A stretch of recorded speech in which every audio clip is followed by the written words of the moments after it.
We start in the zone, the homeless encampment west of downtown Phoenix, a community-wide concern. It's home to up to 1,000 people living in tents and makeshift shelters. Nearby businesses sued the city of Phoenix to clean it up. Last week, a Maricopa County judge agreed. He declared the site a public nuisance and ordered the city to move the homeless people out by July. The unanswered question, where to? What does the ruling mean for the unsheltered population across the valley, in your community and your neighborhood? Joining us to help answer that question is Jessica Boehm of Axios Phoenix. She's covered housing and the eviction crisis in the valley for several years with deeply reported stories. Welcome back to Square Off. Thanks, Bram. I want to start with something Judge Scott Blaney said in his ruling. I'll read it to you. Quote, "The court received very little evidence, if any, that the city intends to take immediate, meaningful action to protect its constituent business owners, their employees and residents from the lawlessness and chaos in the zone." Again, that was Superior Court Judge Scott Blaney. Based on your reporting, is that a fair statement from the judge? You know, Bram, what's going on down there can definitely be described as chaos. And I have seen people openly committing violations of law as well. The difficult part of this is that we don't have anywhere else for folks to go. So as much as I do agree that it is lawfulness, it is chaos, and the city doesn't have a plan that can immediately relieve that, you know, I think it's more complicated than just saying that. Okay, yeah, and we'll talk about that. As we sit here, the city hasn't responded in court yet to the judge's ruling. What are they saying, though, outside of court? Sure. I think there's a lot of concern because basically the judge is asking them to clear out an encampment with, as you said, up to 1,000 people by July. And I think that they're unclear what to do. I talked to Councilwoman Ansari, who represents that district, and she said, you know, we are working extremely hard to bring new shelter beds, but we're not going to have that available by July, and what do we do based on that court order until then?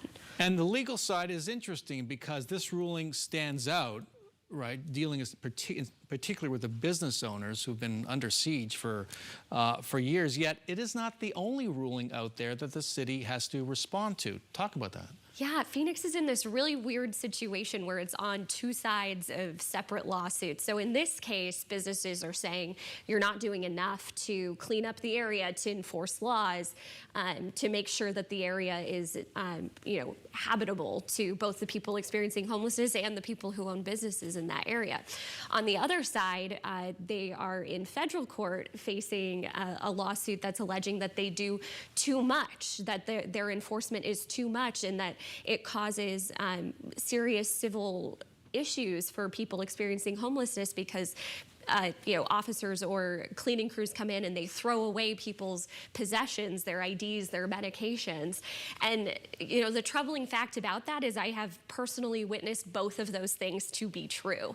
But the city is in this weird position where they are fighting on both sides of the same issue. And you have the police department, which is under investigation by the Justice Department for what its role in cleaning out the area. So yes. Can they even get involved if what the judge wants comes to pass?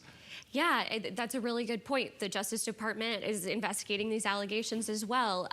So really what we have right now is this court order that came out this week was very clear. This is a public nuisance. You need to clean it up by July. There is also a current court order in that federal case I was talking about that says that the city is not allowed to conduct sweeps and move people out of that area. So something's going to have to give. We're going to have to go back to court, and one of these judges is going to have to, you know, either rescind its order or amend its order so that they are not, you know, in conflict, because right now they very much seem to be. And so let's take a step back and explain why has this area, it's just west of downtown, it's within sight of both the mayor's office and the governor's office. They can see it. Yep. Out the window, which is a striking statement. Why has it become such a magnet, especially in the last 2-3 years, for the homeless? Sure. So right outside of that area is the Human Services Campus, which is where I believe there's 15 nonprofits. They serve meals on the campus. There is shelter, but it's full every night, so there's not really a good chance of folks getting in. There are a whole bunch of other services, housing services, things like that. So in some ways it is natural that folks would end up there because of the access to services. Also alleged in that lawsuit is that Phoenix police is basically told if they find folks to dump them in the area of the zone. And there's also allegations that other cities do that as well. And the Department of Corrections does yes. it as well. Yeah. So that's just generally where they end up because there is access to services. But as I mentioned, there's shelter beds there, like I think up to 900 when it's all full.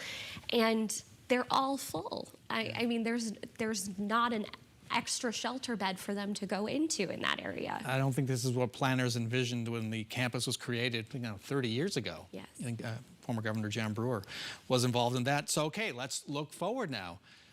Where would these folks go? The city has kind of dealt with a situation like this, I think, during COVID, right? When they had to move folks. What are the options here? Yeah, I mean, obviously, the option that I think everybody would like to see is like actual shelter inside. And the city plans to add 800 beds this year, I believe.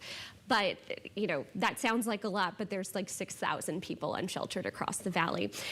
So obviously, they're working in that direction, but as far as immediate solutions, something that they could enact by July, the judge suggested, and this is something we're seeing across the country, these kind of sanctioned campground areas where... sanctioned campgrounds? Yes. So basically, it would be like a big empty city parcel that they would allow people to set up tents on. They would have to provide, bathrooms, potable water, things like that. And the idea is that, they would also have security, that it would be slightly, safer and cleanlier than the current chaos and lawlessness that's going on down there. But I don't know where that city parcel exists. I don't know how services can be delivered there. I mean, there's just so much unknown of what that would actually look like. But I will say a lot of even very progressive cities like Portland and Seattle are doing this and exploring this model. So it's not totally without precedent. So that's one hope, but still a lot to work through. Yes. All right. Jessica Boehm, thank you so much for your insight.